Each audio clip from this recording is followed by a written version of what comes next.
নমস্কাৰ বন্ধু বান্ধৱীসকল, আমাৰ ইউটিউব চেনেলৰ অন্য এটি ভিডিঅ'লৈ আপোনালোক সকলোকে স্বাগতম জনাইছোঁ। বন্ধু বান্ধৱীসকল, অসম চৰকাৰে অসমৰ বিভিন্ন ক্ষেত্ৰত আগবঢ়োৱা বিশেষ অৱদানৰ বাবে এইবেলি 19গৰাকী ব্যক্তিলৈ ক্ৰমে অসম বৈভৱ, অসম সৌৰভ আৰু অসম গৌৰৱ বঁটাৰে সন্মানিত কৰিছে। বন্ধু বান্ধৱীসকল, তাৰ ভিতৰত ভাৰতবৰ্ষৰ জনামনা ব্যৱসায়িক বিজনেছমেন ৰতন টাটা ডাঙৰীয়াকো এইবেলি অসম চৰকাৰে অসম বৈভৱ সন্মান প্ৰদান কৰিছে।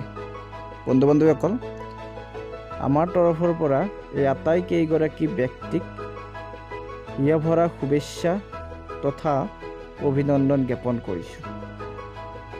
লগতে আজিৰ এই ভিডিঅ'টো সামৰণি মাৰিছোঁ। ধন্যবাদ। জয় অসম।